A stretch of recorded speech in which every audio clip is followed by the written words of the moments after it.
ಬೆಂಗಳೂರು ನಗರದ ಟ್ರಾಫಿಕ್ ಸಮಸ್ಯೆಗೆ ಏಕೈಕ ಶಾಶ್ವತ ಪರಿಹಾರ ಅಂತಂದ್ರೆ ಬೆಂಗಳೂರಿನಲ್ಲಿ ಮೆಟ್ರೋ ನೆಟ್ವರ್ಕ್ನ ಮೆಟ್ರೋ ಕನೆಕ್ಟಿವಿಟಿಯನ್ನ ಜಾಸ್ತಿ ಮಾಡುವಂಥದ್ದು. ಸರ್ಕಾರಗಳು ಎಲ್ಲ ಪಾರ್ಟಿಯೂ ಸೇರಿ ಮೆಟ್ರೋ ಬೆಂಗಳೂರಿನಲ್ಲಿ ಜಾಸ್ತಿ ಆಗಬೇಕು, ಮೆಟ್ರೋ ನೆಟ್ವರ್ಕ್ ಜಾಸ್ತಿ ಆಗಬೇಕು ಅನ್ನುವಂಥ ಪ್ರಯತ್ನಗಳು ನಡೆದಿದ್ರೂ ಕೂಡ ಬೆಂಗಳೂರು ನಗರ ಬೆಳೀತಾ ಇರುವಂಥ ರೀತಿಗೆ ನಮ್ಮ ಮೆಟ್ರೋ ನೆಟ್ವರ್ಕು ಆ ಸ್ಪೀಡಲ್ಲಿ ಎಕ್ಸ್ಪ್ಯಾಂಡ್ ಆಗ್ತಾ ಇಲ್ಲ ಅನ್ನುವಂಥದ್ದು ಬೆಂಗಳೂರಿಗರ ಸಾರ್ವಜನಿಕರ ಒಂದು ಕೊರತೆ ಆಗಿದೆ. ಇದಕ್ಕೊಂದು ಪ್ರಮುಖ ಕಾರಣ ಅಂತಂದ್ರೆ ಬೆಂಗಳೂರು ಮೆಟ್ರೋ ಆಸ್ ಅ ಸಂಸ್ಥೆ ಸರ್ಕಾರಗಳು ಕೊಡಬೇಕಾದಂಥ ಒಂದು ಇಂಪಾರ್ಟೆನ್ಸನ್ನ ಬೆಂಗಳೂರು ಮೆಟ್ರೋ BMRCLಗೆ ಕೊಡಬೇಕಾದಂಥ ಇಂಪಾರ್ಟೆನ್ಸು ಸಿಕ್ಕಿಲ್ಲ ಅನ್ನುವಂಥದ್ದು ಸಾರ್ವಜನಿಕರ ವಲಯದಲ್ಲಿ ಇವತ್ತು ಮಾತುಕತೆ ಆಗ್ತಾ ಇರುವಂಥ. ಈ ಸರ್ಕಾರ ಅಧಿಕಾರಕ್ಕೆ ಬಂದು ಈಗ 7 ತಿಂಗಳಾಯ್ತು. 7 ತಿಂಗಳಲ್ಲಿ ಬೆಂಗಳೂರು ಮೆಟ್ರೋಗೆ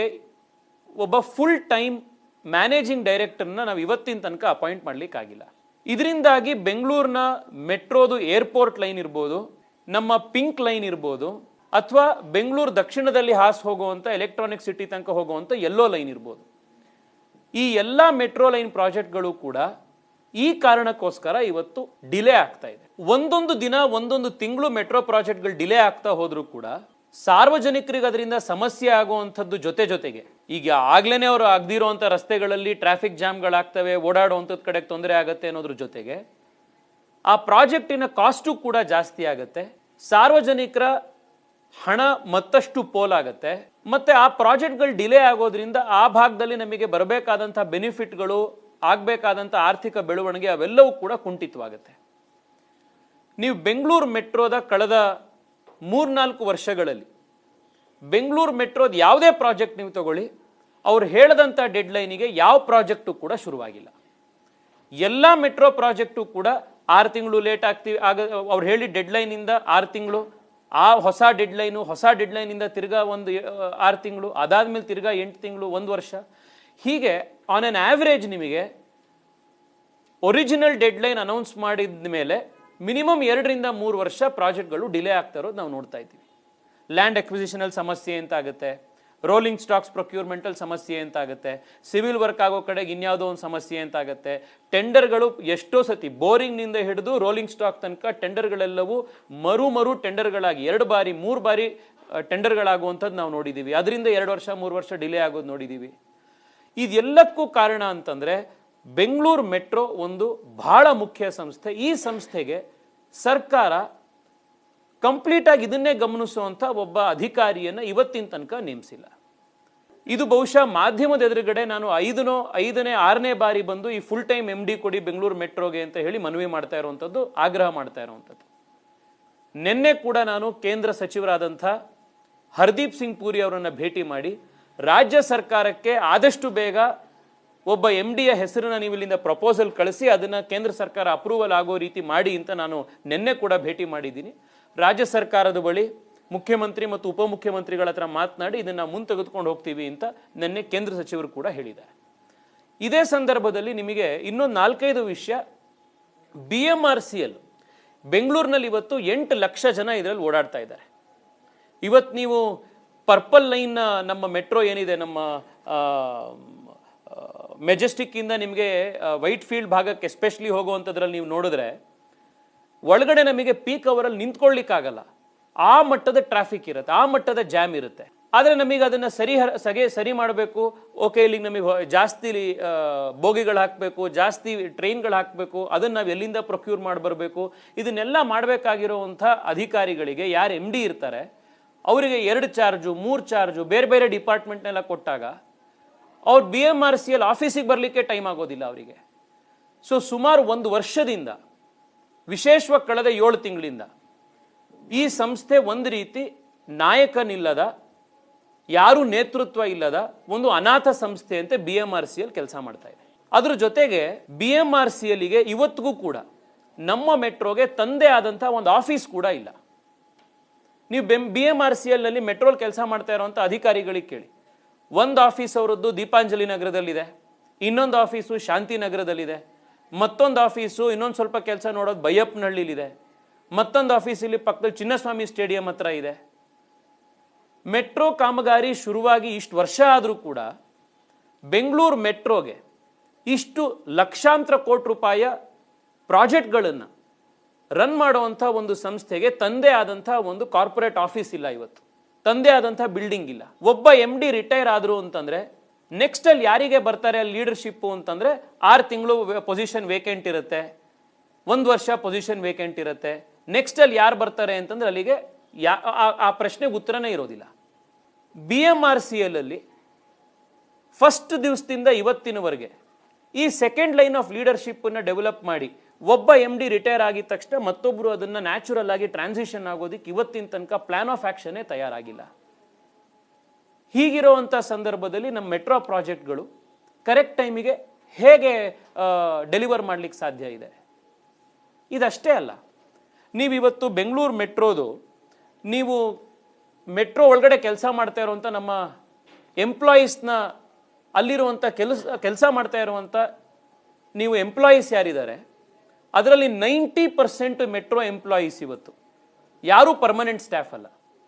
90% ಮೆಟ್ರೋ ಎಂಪ್ಲಾಯೀಸ್ ಇವತ್ತು ಕಾಂಟ್ರಾಕ್ಟ್ ಎಂಪ್ಲಾಯೀಸು, ಔಟ್ಸೋರ್ಸಿಂಗ್ ಮೇಲೆ ಅವರನ್ನು ತೆಗೆದುಕೊಂಡಿರುವಂಥವ್ರು.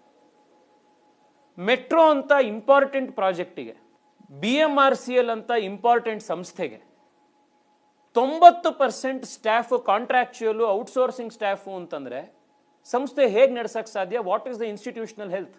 ಈ ಪ್ರಶ್ನೆ ಇವತ್ತು ಕೂಡ ನಾವು ಇವತ್ತು ಕೇಳಬೇಕಾಗಿದೆ. ರಾಜ್ಯ ಸರ್ಕಾರಕ್ಕೆ ಬೆಂಗಳೂರಿನ ಟ್ರಾಫಿಕ್ ಸಮಸ್ಯೆಯನ್ನು ಬೆಂಗಳೂರು ಮೆಟ್ರೋ ಆದಷ್ಟು ಎಫಿಷಿಯೆಂಟ್ ಆಗಿ ಕೆಲಸ ಮಾಡಬೇಕು ಅನ್ನುವಂಥದ್ದು ಬೇಡವಾ? ಯಾಕೆಂದರೆ ಸರ್ಕಾರ ಇಷ್ಟೊಂದು ಬೇಜವಾಬ್ದಾರಿಯಿಂದ ಮೆಟ್ರೋ ನೋಡಿಸ್ಕೊಳ್ತಾ ಇದೆ ಅಂತಂದರೆ ಇದಕ್ಕೆ ಅರ್ಥ ಏನು?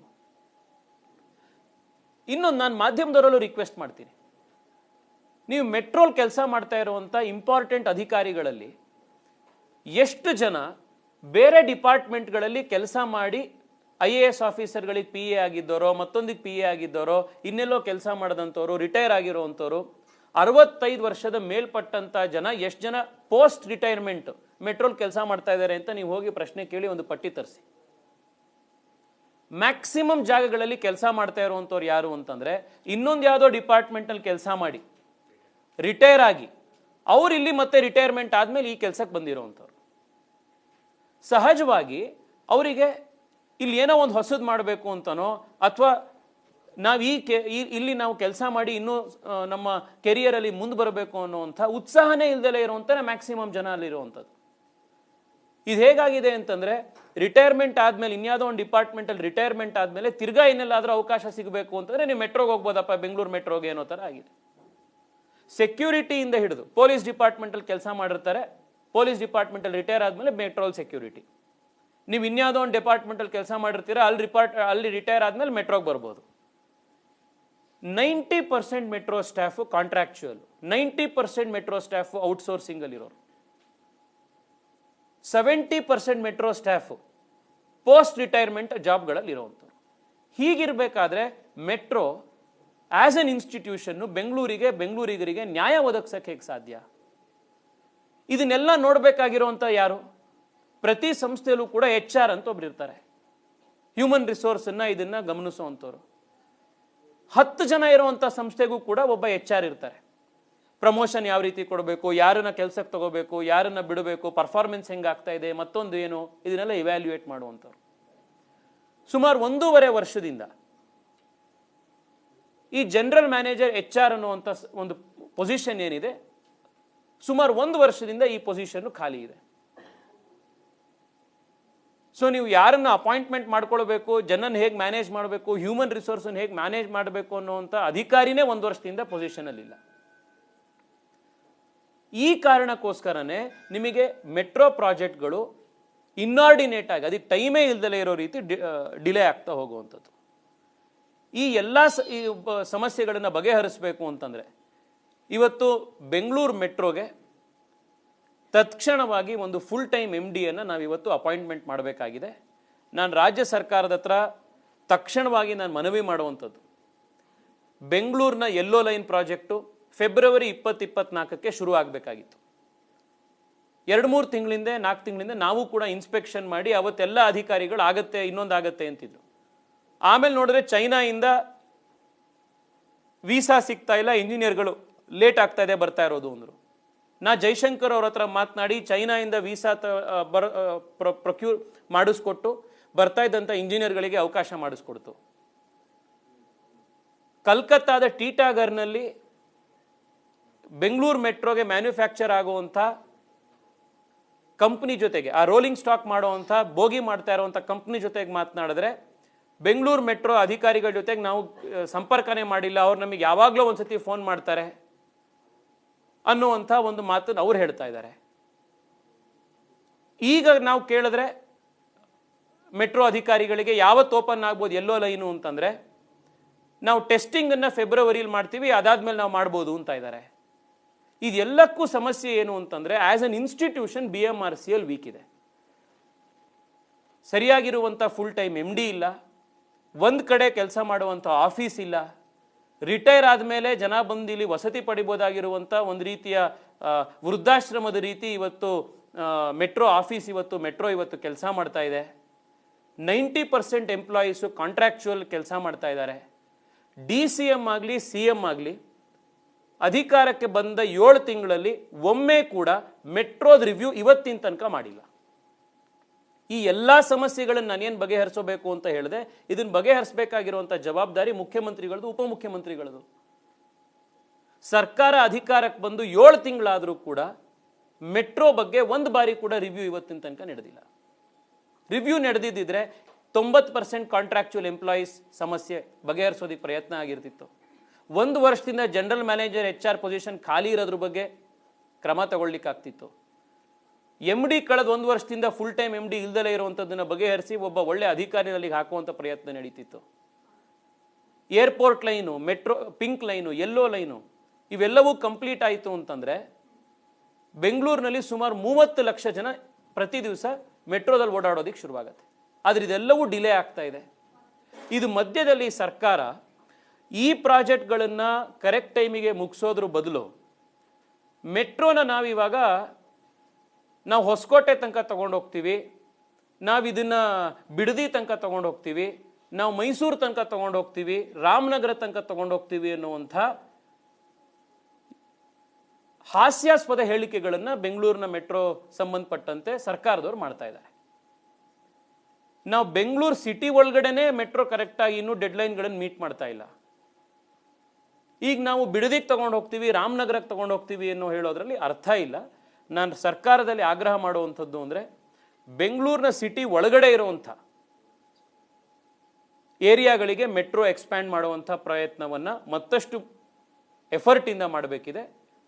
ಆದಷ್ಟು ಬೇಗ ನೀವು ಬೆಂಗಳೂರು ಮೆಟ್ರೋಗೆ ಒಬ್ಬ ಫುಲ್ ಟೈಮ್ MDಯ ಹೆಸರನ್ನು ನೀವು ಕೇಂದ್ರ ಸರ್ಕಾರಕ್ಕೆ ಶಿಫಾರಸು ಮಾಡಿಸಿದ್ರೆ 24 ಗಂಟೆಗಳಲ್ಲಿ ಕೇಂದ್ರ ಸರ್ಕಾರದಿಂದ ಅದನ್ನು ಓಕೆ ಮಾಡಿಸುವಂಥ ಜವಾಬ್ದಾರಿ ನಮ್ಮದು. ಬೆಂಗಳೂರಿಗೆ ಟ್ರಾಫಿಕ್ ಸಮಸ್ಯೆಯಿಂದ ಬಗೆಹರಿಸಬೇಕು ಅಂತಂದರೆ, ಮುಕ್ತಿ ಸಿಗಬೇಕು ಅಂದರೆ ಮೆಟ್ರೋ ಒಂದೇ ಮಾರ್ಗ. ಇದನ್ನು ಸರ್ಕಾರ ಬಹಳ ಸೀರಿಯಸ್ನೆಸ್ಸಿಂದ ಮಾಡಬೇಕು ಅನ್ನುವಂಥ ಆಗ್ರಹವನ್ನು ಈ ಸಂದರ್ಭದಲ್ಲಿ ನಾನು ಮಾಡ್ತಾ ಇದ್ದೀನಿ.